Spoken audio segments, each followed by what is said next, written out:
नमस्कार. टीच विथ शान्वीमध्ये तुम्हा सर्वांचं मनापासून स्वागत. आजच्या व्हिडिओमध्ये आपण पाहणार आहोत आर्टिकल रूल्स. तर ए, अँड आणि द कधी वापरायचं हे मुलांना कसं शिकवायचं ते मी तुम्हाला आजच्या व्हिडिओमध्ये सांगणार आहे. तर जनरली मुलांच्या बुकमध्ये काय दिलेलं असतं की ए आणि अँड कधी वापरायचं, तर ज्यावेळी वर्ड स्टार्टिंग विथ कॉन्सोनंट, म्हणजे ज्यावेळी वर्ड्स हे कॉन्सोनंटने स्टार्ट होतात, जसं की एच, बी, एफ हे कॉन्सोनंट वर्ड्स आहेत. तर कॉन्सोनंटने ज्यावेळी वर्ड स्टार्ट होतात त्यावेळी ए वापरायचं. आणि त्यानंतर ज्यावेळी ओवेल्सनी वर्ड स्टार्ट होतात त्यावेळी ओवेल कोणते आहेत, ए, ई, आय, ओ, यू या ओवेल्सनी जर वर्ड स्टार्ट होत असतील तर त्यावेळी त्यांच्यासोबत ॲन वापरायचं. हा जनरल रूल आपण मुलांना सांगत असतो. तर काय शिकवतो आपण मुलांना की vowels A, E, I, O, U यांच्यासोबत ॲन वापरायचं आणि जे कॉन्सोनंट आहेत त्यांच्यासोबत, जे 21 उरलेले कॉन्सोनंट आहेत त्यांच्यासोबत काय वापरायचं आहे, ए. हेच आपण बुकमध्ये सुद्धा बघितलं आणि काही एक्झाम्पल पण आपण पाहिले. पण मग समजा एखादा शब्द असेल जसे की ऑनेस्ट, ऑनेस्ट याच्या पुढे आपण ॲन वापरतो, तर इथं हा रूल लागू होत नाही. त्याचं रिझन काय आहे ते आपण जाणून घेऊयात. ॲन ऑनेस्ट, आता इथं आपण ए का नाही वापरला, शब्दाची सुरुवात तर एच पासून झालेली आहे आणि आपण इथं ॲन वापरतोय. शिकलोय काय आपण की ज्यावेळी कॉन्सोनंटने स्टार्ट होईल त्यावेळी आपण ए वापरायचा आहे, पण इथं कॉन्सोनंटने स्टार्ट होऊन पण आपण ॲन वापरत आहोत.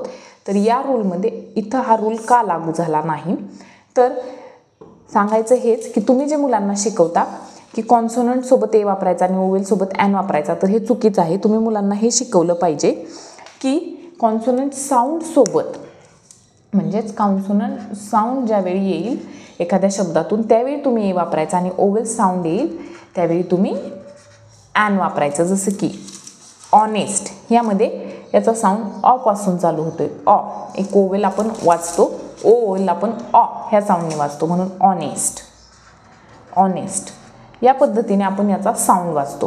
मग बघा आता इथं की एचने स्पेलिंग स्टार्ट होते पण आपण साऊंड वाचताना ऑने वाचतोय, म्हणजेच काय तर ओवेल साऊंड वाचतोय आपण, म्हणून आपण इथं ॲन वापरलेला आहे. तर हा आहे महत्त्वाचा आणि बेसिक रूल की ए कधी वापरायचा आणि ॲन कधी वापरायचा. कॉन्सोनंट साऊंडसोबत ए वापरायचा आणि ओवेल साऊंडसोबत ॲन वापरायचा, ना की कॉन्सोनंटसोबत ए आणि ओवेलसोबत ॲन.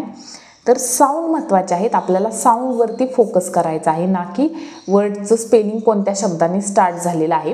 आता मुलांना हे सांगितलेलं असतं, म्हणजे मुलं लहान असतात त्यांना साऊंड्स वगैरे इतके बारकाईने लक्षात येत नाही, म्हणून सुरुवातीला मुलांना फक्त हेच सांगितलं जातं की कॉन्सोनंटसोबत ए आणि ओवेलसोबत ॲन वापरायचं, कारण ते लहान असतात त्यांना एवढं बारकाई लक्षात येत नाही. पण जशी मुलं मोठी होतील तसे त्यांना तुम्ही हे रूल समजावून सांगणं गरजेचं आहे, आवश्यक आहे. चला तर मग बघूयात काही असे एक्झाम्पल की ज्यामध्ये हे रूल लागू होतात किंवा काही रूल वेगळे ठरतात. आधी एक्झाम्पल पाहूयात काही आपण. तर जनरल जे मुलांना आपण शिकवलेलं आहे ते एक्झाम्पल बघा. A hen, a box, a fish, a zebra, a car, a bird, a ball आणि ए काईट.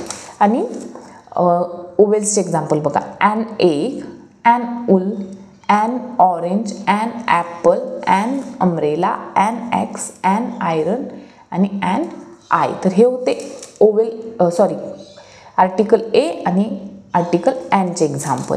पण आता काही रूल्स पाहूयात. आता बघा रूल नंबर पहिला आहे vowel letter but consonant sound.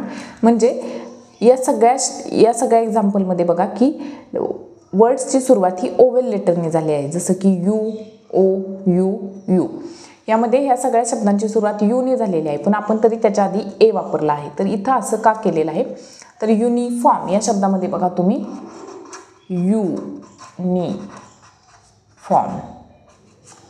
तर या पद्धतीने या शब्दाचा साऊंड होतो, शब्दाचा साऊंड होतो यू पासून स्टार्ट होतो. यू म्हणजे हा ओवेल साऊंड नाही आहे. आपल्याला काय बघायचं आहे तर साऊंडवर आपल्याला फोकस करायचा, म्हणून आपण इथं ए वापरलेला आहे. त्यानंतर वन डे, यामध्ये सुद्धा वन आणि डे, वन डे आपण व हा कॉन्सोनंट साऊंड आहे ना की ओवेल साऊंड, म्हणून इथं सुद्धा आपण ए वापरलेला आहे. तर तुम्ही युनिट आणि युनिकचं मला सांगाल की याचा साऊंड काय होतो आणि आपण इथं ए वापरायचं की ॲन वापरायचं.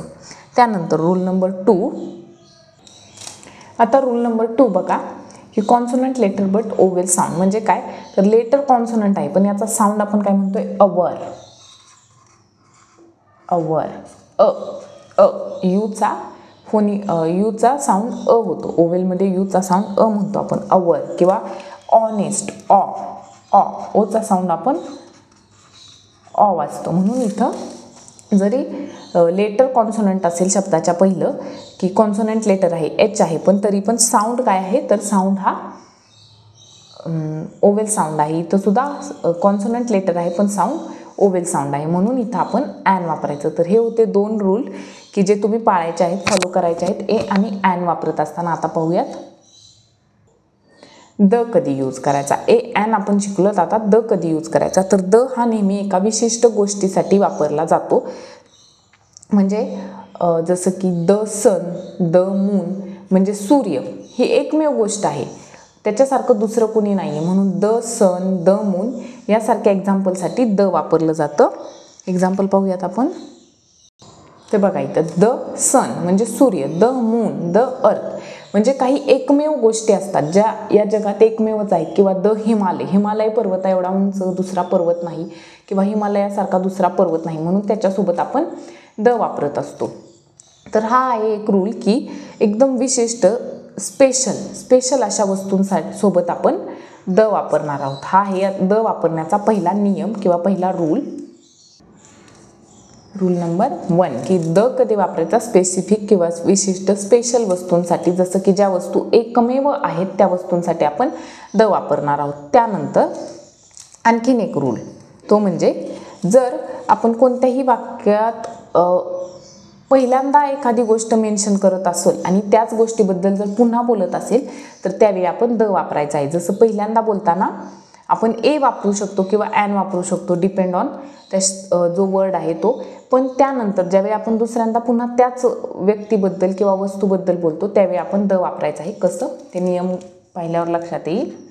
बघा इथं वाक्य बघा, फर्स्ट मेन्शन ए आणि सेकंड मेन्शन द. म्हणजे वाक्य बघा, म्हणजे तुमच्या लक्षात यायला मदत होईल की आय सॉ अ बॉय म्हणजे मी एक मुलगा पाहिला. द बॉय वॉज अगली, मी पुन्हा त्याच मुलाबद्दल बोलते की सुरुवातीला मी एक मुलगा पाहिला, ए बॉय, म्हणून आपण इथं ए वापरलेला आहे की मी एक मुलगा पाहिला. द बॉय वॉज अगली, मी पुन्हा त्याच मुलाबद्दल दुसरं वाक्यसुद्धा बोलले की तो मुलगा अगली होता. म्हणजे मी दुसरं वाक्य त्याच मुलाबद्दल बोलले, म्हणजेच तो मुलगा आता पुन्हा स्पेशल झालेला आहे. तर असं, किंवा मी त्याच मुलाबद्दल जर पुन्हा मी त्याच मुलाबद्दल बोलत असेल तर त्यावेळी सुद्धा द वापरायचा असतो. हा आहे द वापरण्याचा सेकंड रूल की एखाद्या व्यक्तीबद्दल तुम्ही पहिल्यांदा बोलता आणि त्याच व्यक्तीबद्दल अजून काही इन्फॉर्मेशन देत असाल दुसऱ्या वाक्यात तर त्यावेळी सुद्धा तुम्ही द वापरणार आहात. जसं की अजून एक वाक्य पाहूयात आपण. बघा, आय सॉ ए गर्ल म्हणजे मी एक मुलगी पाहिली. आता मी पहिल्यांदाच तिला पाहिलेलं आहे आणि मी पहिल्यांदाच तिच्याबद्दल बोलते की मी एक मुलगी पाहिली.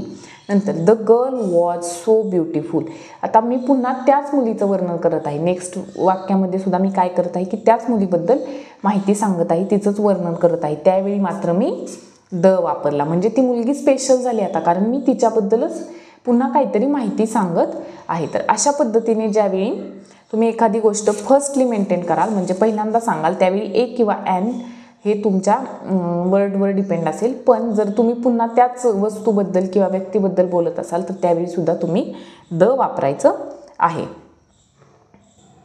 त्यानंतर ज्यावेळी तुम्ही मुलांना ए आणि ॲनचे कन्सेप्ट क्लिअर कराल त्यावेळी मुलांना तुम्ही या प्रकारचं वर्कशीट देऊन मुलांची प्रॅक्टिस घेऊ शकता. मुलांना इथं काही एक्झाम्पल्स दिलेले असतात आणि त्यात मुलांना ए आणि ॲन यूज करायचं असतं, त्यानंतर द सुद्धा यूज करायचं असतं. तर या पद्धतीचे वर्कशीट तुम्ही मुलांकडून प्रॅक्टिससाठी करून घेऊ शकता, जेणेकरून तुमच्या लक्षात येईल की मुलांना तुम्ही शिकवलेली कन्सेप्ट समजली आहे किंवा नाही. तर हा होता आजचा व्हिडिओ, ए ॲन आणि द कधी यूज करायचं. तुम्हाला जर हा व्हिडिओ आवडला असेल तर व्हिडिओला लाईक करा, शेअर करा आणि चॅनलला सबस्क्राईब नक्की करा. धन्यवाद.